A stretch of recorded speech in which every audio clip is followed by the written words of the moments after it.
오늘 말씀 보도록 하겠습니다. 우리에게 주신 하나님의 말씀은 야고보서 1장 1절에서부터 11절의 말씀입니다. 야고보서 1장 1절에서부터 11절의 말씀입니다. 제가 먼저 읽고 교독하도록 하겠습니다. 하나님과 주 예수 그리스도의 종 야고보는 흩어져 있는 12지파에게 문안하노라. 형제들아, 너희가 여러 가지 시험을 당하거든 온전히 기쁘게 여기라. 이는 너희 믿음의 시련이 인내를 만들어내는 줄 너희가 알미라. 인내를 온전히 이루라. 이는 너희로 온전하고 구비하여 조금도 부족함이 없게 하려 함이라. 너희 중에 누구든지 지혜가 부족하거늘 모든 사람에게 후히 주시고 꾸짖지 아니하시는 하나님께 구하라. 그리하면 주시리라. 오직 믿음으로 구하고 조금도 의심하지 말라. 의심하는 자는 마치 바람에 밀려 유동하는 바다 물결과 같으니 이런 사람은 무엇이든지 주께 얻기를 생각하지 말라. 낮은 형제는 자기의 높음을 자랑하고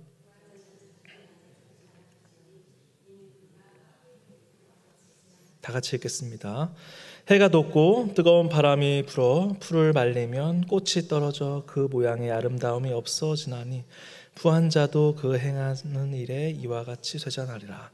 아멘.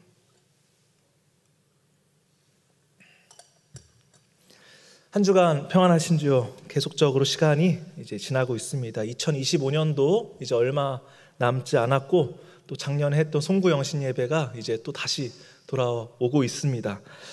이번 한 주에는 참으로 그래도 감사한 소식을 하나 나누고자 합니다. 이번 달 초부터 강원도 강릉이라는 지역에 극심한 가뭄이 있었던 거를 여러분들 알고 계신가요? 한번 그림을 한번 띄워주시겠습니까? 네. 가뭄 때문에 이 강릉 주민들은 식수도 이제 시간제로 쓰게 되었고요. 제가 봤을 때 여기는 이제 강릉에 있는 그 시장 근처에 있는 강 같아요. 강. 네, 강가인데 강이 원래 가득 물이 채워져 있어야 되는데 물이 굉장히 말라 있고 오송저수지라는 곳이 있는데 그 저수지도 지금 물이 없었다고 합니다. 그래서 제한적으로 쓰고 땅이 마르니까 이 강릉 지역에 해충까지 생기는 심각한 상황이 이제 벌어지게 된 것이죠. 사실은 제가 유일하게 이제 이틀 정도 휴가를 다녀온 적이 있는데 1박 2일로 바로 여기 강릉을 다녀온 기억이 있습니다. 강릉은 이 하남에서 어찌 보면은 휴가 가기에는 굉장히 만만한 곳 중에 하나입니다. 왜냐하면 차를 타고 쭉 가로질러서 가기만 하면 되니까요. 사실 제가 개인적으로 강릉을 굉장히 좋아하는데 이 강릉이라는 휴양지에 물이 부족해가지고 어찌 보면은 애들 씻기기도 해야 되고 밥도 해야 되는데 굉장히 어려움을 겪고 있다는 소식을 듣고 굉장히 안타까웠습니다. 우리에게는 일시적인 걱정이고 뉴스였겠지만 강릉에서 어불 종사하시는 분들에게는 또 거기에 가정을 꾸리고 있는 사람들에게는 다 제한이 되니까 얼마나 큰 고난이고 시험이고 시련이었는지 모릅니다. 하지만 다행히 며칠 전부터 이제 비가 내리기 시작해서 어제부로 이제 해제가 되었습니다. 다행히 이제 저수지에 물이 차게 되고 비상 방류를 통해서 가뭄이 해소되고 있다라는 감사한 소식이 이번 주에 있었습니다. 여러분들 이런 고난의 뉴스를 통해서 느낀 것은 우리 사람이 아무리 풍족하고 또 넉넉하게 살지라도 언젠가는 분명히 위기 상황을 맞이할 수 있다는 것입니다. 그리고 그때와 시기도 역시 사람이 마음대로 할 수 있는 영역이 아니라는 것을 이 강릉 지역의 잠깐의 뉴스를 통해서도 우리는 알 수 있었습니다. 이런 상황에서의 시험과 고난과 어려움은 우리를 힘들게 하고 정말 어렵게 합니다. 그럴 때는 사람을 찾는 것이 아니라 하나님을 믿지 않는 분들은 제발 하늘에서 비가 오게 기우제라도 열어주십시오라고 할 정도로 하늘을 찾고 사람 외적인 것을 찾게 됩니다. 이런 상황의 시험은 우리를 힘들게 하고 사람을 초월한 것을 찾게 됩니다. 바로 믿는 우리에게 있어서 그분은 바로 하나님이십니다. 오늘 본문 1장 2절의 말씀에 이렇게 이야기합니다. 다 같이 한번 읽어보겠습니다. 시작.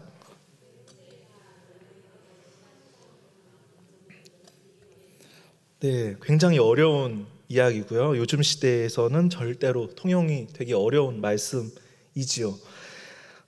고난의 순간 속에서는 정말 쉽지 않은 일입니다. 하지만 하나님을 바라보는 우리가 또 고난받는 이들에게는 이 말씀이 하나님이 주시는 소망이 있기를 간절히 기도드립니다. 1절에 보면 야고보가 등장을 합니다. 1절에 읽어드리겠습니다. 하나님과 주 예수 그리스도의 종 야고보는 흩어져 있는 12지파에게 문안하노라. 여기서 야고보는 예수님의 육신의 동생이자 유다의 형제인 야고보를 뜻합니다. 야고보는 처음에는 예수님께서 메시아로 오셨다라는 사실을 믿지 않고 오히려 모친 마리아와 함께 예수님의 사역을 맡고 제재하면서 비판적인 사람이었습니다. 그러나 부활하신 예수님을 만난 후에 하나님의 제자가 되었고 예수님의 제자가 되었고 예루살렘 교회의 지도자의 길을 걷게 되었습니다. 또 교회를 섬기게 되었습니다. 그런 야고보가 이렇게 다시 한번 말합니다. 내 형제들아, 너희가 여러 가지 시험을 당하거든 온전히 기쁘게 여기라. 여기서 시험을 뜻하는 단어는 헬라어로 페이라스모스라고 합니다. 페이라스모스라고 하는데 여기에 들어가 있는 뜻은 다양한 시도, 다양한 실험, 다양한 경험을 뜻합니다. 그래서 고난과 역경과 같은 다양한 시험이라는 단어가 여기서 쓰인 것입니다. 그리고 이 시험을 마침내 당하거든 온전히 기쁘게 여기라 라고 본문의 말씀을 맺고 있습니다. 아니 시험 자체가 고문이고 고통인데 어떻게 이를 온전한 마음으로 기쁜 마음으로 여길 수 있습니까? 아니 내가 지금 마음이 타들어가고 있고 더 이상 살 가능성이 없습니다 라고 반문할 수도 있습니다. 그럴 때 우리가 의지할 곳이 정녕 없어지는 것일까요? 3절에 이렇게 말씀하십니다. 이는 너희 믿음의 시련이 인내를 만들어내는 줄 너희가 알미라 라고 말씀하십니다. 하나님이 주시는 말씀과 이 시험의 최종 목적은 여러분들을 정말 완벽한 인간으로 만드는 게 목적이 아닙니다. 이 시험의 최종 목적은 하나님이 주시는 인내를 만드는 것이라고 말씀하십니다. 이 인내는 우리가 개발 서적을 읽거나 스스로의 능력으로 생기는 인내가 아닙니다. 하나님이 주시는 인내이고 하나님이 주시는 변화입니다. 그리고 하나님이 주시는 것에 대해서 자족할 줄 아는 그 능력을 하나님께서 주시는 것이죠. 다 하나님의 뜻이 들어가 있는 게 바로 이 시험인데요. 그 농부의 고단함과 농부의 고난과 시험 끝에 다가오는 귀한 열매와 같이 그 인내를 통해서 온전한 주님의 행하심과 뜻이라는 열매가 맺힌다라는 것입니다. 사랑하는 우리 향기로운 교회 성도 여러분, 본문의 시험과 같이 우리 인생에는 다양한 시험들이 찾아옵니다. 우리가 기도해야 할 때, 금요 기도해야 할 때도 기도하는 내용 다 고난투성이입니다. 이 국가를 위한 기도, 정말 어려운 상황 속에서 그 위정자들이 얼마나 어렵게 지금 또 여러 가지 협상을 하고 있습니까? 고난이고 시험입니다. 또 그때마다 우리는 하나님을 의지하며 기도합니다. 주님, 우리 성도님들의 이 기도 제목을 들어주시고 또 농부의 인내하는 심정으로 주님의 뜻하심을 기다립니다 라고 하면서 기도하고 있는 것입니다. 이제 고 옥하는 목사님께서 이런 말씀을 하셨습니다. 하루아침에 싹이 나는 것은 다 나물이다. 하루아침에 싹이 나는 것은 다 나물이다. 이 거대한 나무, 거목은 정성껏 물을 주어도 하룻밤 사이에 훌쩍 자라지 않는다. 도대체 이 나무가 자라나는 건 맞는지라고 의심이 들 정도로 늦게 움이 튼다라고 말씀하셨던 적이 있습니다.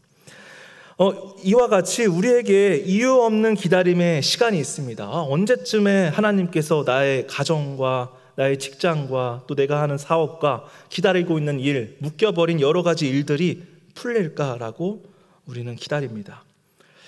그 기다림의 시간에 교회인 우리는 이 기다림의 땅에서 누군가의 그늘이 될 수 있는 거목으로 키우시는 그 아버지를 믿어야 됩니다. 바로 우리가 그 그늘이 될 수 있는 거목이 될 수 있는 하나님의 자녀들입니다. 우리는 그냥 무언가 그냥 하나님께서 주시는 거에 의존하면서 그냥 이 땅에 그냥 주관하지 못하고 통치하지 못하고 끌려다니는 존재가 아니라 여러분들의 능력으로 말미암아 여러분들의 기다림과 여러분들의 인내로 말미암아 이 세상을 바꾸기를 하나님이 원하시는 그 나라로 바꾸기를 하나님께서는 원하시는 것입니다. 하나님의 일하심을 믿는 우리 성도님들이 되시기를 간절히 소망합니다.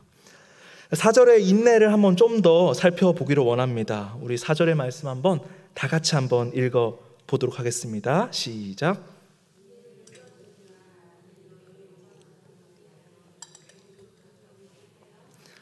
여기서 인내를 온전히 이루라는 현재 명령법으로 계속 쓰이고 있습니다. 하나님께서는 지금도 현재도 내가 살아가고 있는 이 숨쉬는 순간순간마다 목표를 향해서 인내하라고 말씀하십니다.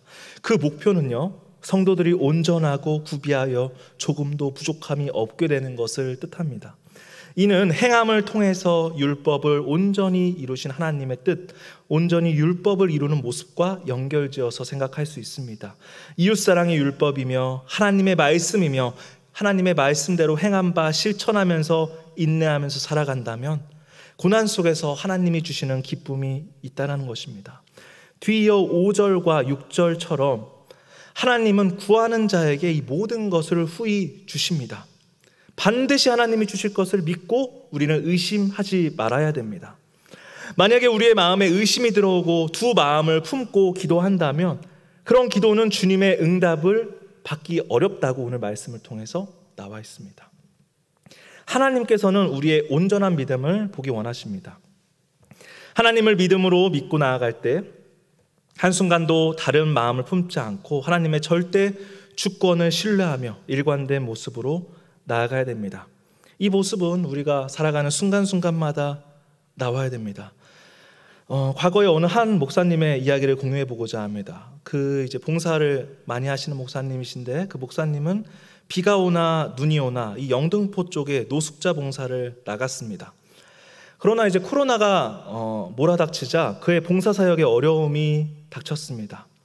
사실 그 봉사는 이제 비영리 단체로서 많은 교회들의 청년들이 가가지고 도와주는 역할을 해야 되는데 이 코로나라는 것은 교회에 밀집할 수 있고 교회의 집단력을 다 해체시켰습니다. 모이는 게 굉장히 어려웠습니다.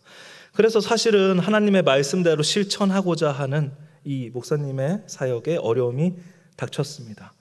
수많은 그 증권사 곳곳에 있는 노숙자들, 그들은 목사님이 해준 식사를 기다리지만 코로나로 인해서 봉사자가 구해지지 않자 이 봉사단체의 존립이 어려워졌습니다. 재정도 어려워졌겠죠. 그러나 이 목사님은 카톡 프로필이 굉장히 기억에 남습니다. 목사님께는 저희도 청년부 시절 때 도와주러 가려다가 취소가 되었죠. 코로나 때문에. 근데 이제 프로필에 이렇게 써 있는 것입니다. 내가 멈추면 지금까지 했던 모든 사역은 멈춘다라고 프로필에 써 있었습니다. 이 목사님은 하나님의 일은 인내심을 가지고 사명감을 가지고 해야 된다는 것을 알고 있었던 것입니다. 기도하며 봉사자가 없으면 없는 대로 봉사를 나갔습니다. 결국에 어떻게 되었을까요? 결국에 단체가 해체되었을까요? 결국에 코로나 시기를 이겨내고 우리 향기로운 교회와 같이 코로나 시기를 이겨내고 결국에 다시 예배자의 자리로 돌아오게 되었습니다. 코로나가 풀리고 교회 봉사자들로 다시 채워지고 재정적인 여러 가지 지원도 다시 받게 되었다는 소식을 들었습니다. 하나님이 주시는 그 인내를 온전히 이룸으로 하나님의 뜻하심을 이뤄낸 것이죠. 시련은 그렇게 넘어가는 것입니다.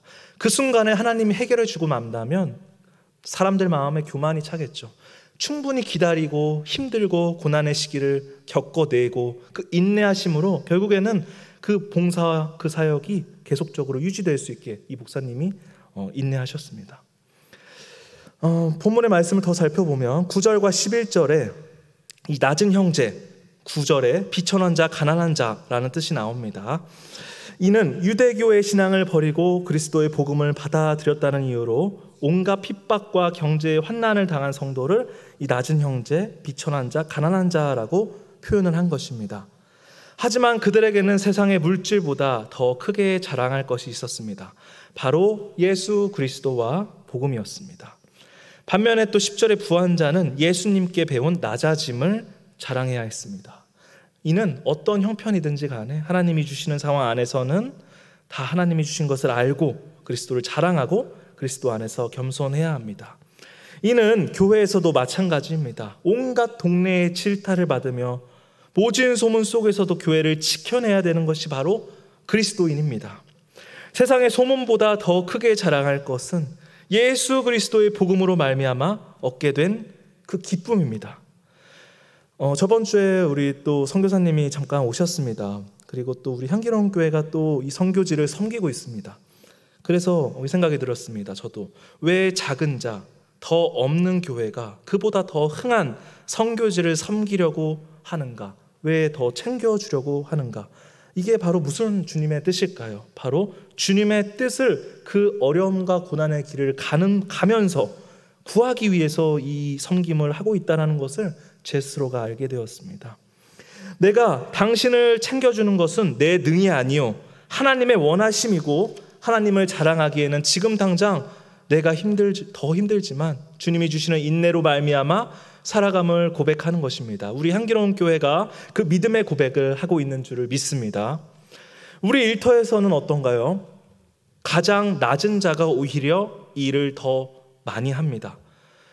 이는 순종의 원리이기도 하지만 우리가 믿는 그리스도인으로서 더 고차원적으로 생각해야 됩니다. 내가 더 많은 것들을 섬기는 것은 지금은 힘들더라도 주님의 자녀로 당연히 합당한 길입니다. 세상의 직장에 다녀보면 오히려 말을 많이 안 하고 일을 더 많이 안 맡고 어떻게 해서든지 간에 더 편한 일을 하기 위한 우리의 모습과 또 직장인들의 모습을 볼 때가 있습니다. 하지만 그 안에서 그리스도인들은 오히려 더 앞장서 가지고 그 낮은 위치에 있는 일을 먼저 해내야 합니다. 그래야지만 우리가 하나님의 사랑을 알려줄 수 있는 것입니다. 십자가의 길, 시험의 길을 걷지 않고 그리스도인인 것을 드러낸다? 그런 것은 불가능합니다.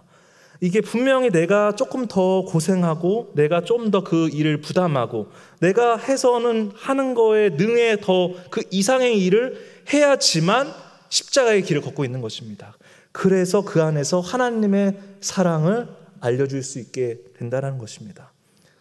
그래서 오늘 직장에서 쓰레기를 버릴 때 제가 이제 다른 쪽 쓰레기까지 싹 다 버렸습니다. 그러니까 그런 걸 하면 고맙다고 해요. 고맙다고. 근데 고맙다고 하는데 그 안에서 제가 직장에서 느끼지 못한 보람이 있습니다.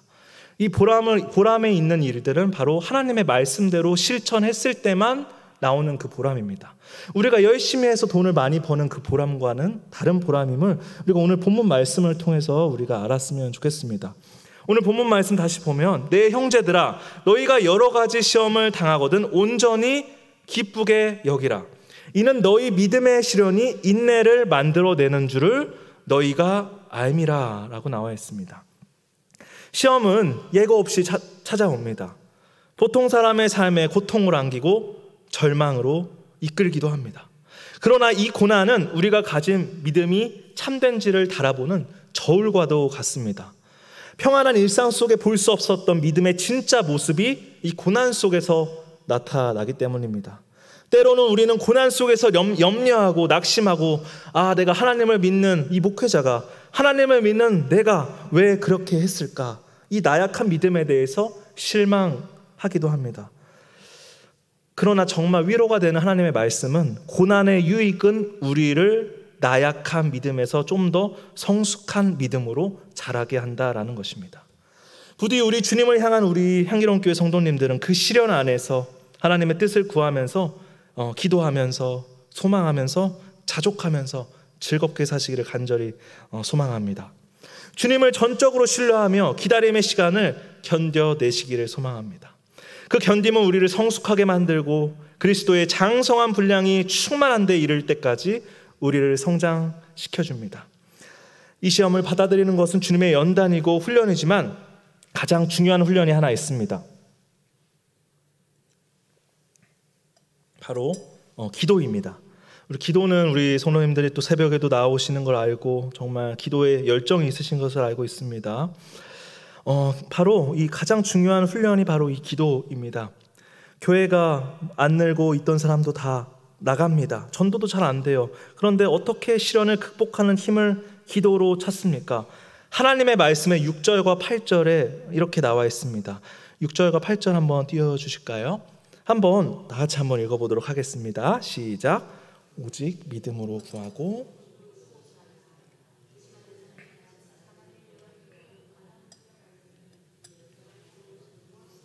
죽게 얻기를 생각하지 말라. 두 마음을 품어 모든 일에 정함이 없는 자로다. 맞습니다. 우리가 의심하면서 구하면 또 아무것도 받지 못한다라고 합니다. 오로지 믿음으로 나아가는 기도가 필요합니다. 아무것도 못 받고 좌절하고 이 비난과 불평에 휩싸인 이 시대 사람들을 보면 대부분 기도에 대한 의심이나 기도에 대해 모르고 그리고 하나님에 대한 의심과 고뇌로 가득 찬 사람들입니다. 본문 말씀처럼 의심하고 구하는 사람은 철저하게 아무것도 받지 못한다라고 적혀 있습니다. 분명히 이 말씀이 적혀 있는데 왜 이 세상 사람들은 왜 구하지 않는 것에 대해서 생각하지 않고 하나님께서 우리에게 해주시는 것은 없다라고 이야기하는 것일까요? 부디 우리 크리스천들은 이 기도의 힘을 믿고 하나님께 두 마음 품지 말고 나는 오로지 하나님만을 먼저 품겠습니다라는 그 마음을 가지고 의심하지 말고 묵묵히 그 자리를 십자가 사명으로 나아가시기를 소망합니다. 기도하기를 쉬는 죄를 범하지 않겠다는 사무엘처럼 고난 속에서도 하나님께 간구하면 회복을 경험했던 욥처럼 순교의 순간에서 원수를 위해 기도했던 스데반처럼 기도와 말씀과 예배로 그 좁은 시험의 길을 걸어가시기를 소망합니다. 그리고 닥친 또 시험을 우리 기도로 풀어낼 줄 아는 지혜롭고 긍휼이 넘치시는 하나님의 은혜를 구하기를 간절히 소망합니다. 기도하시겠습니다.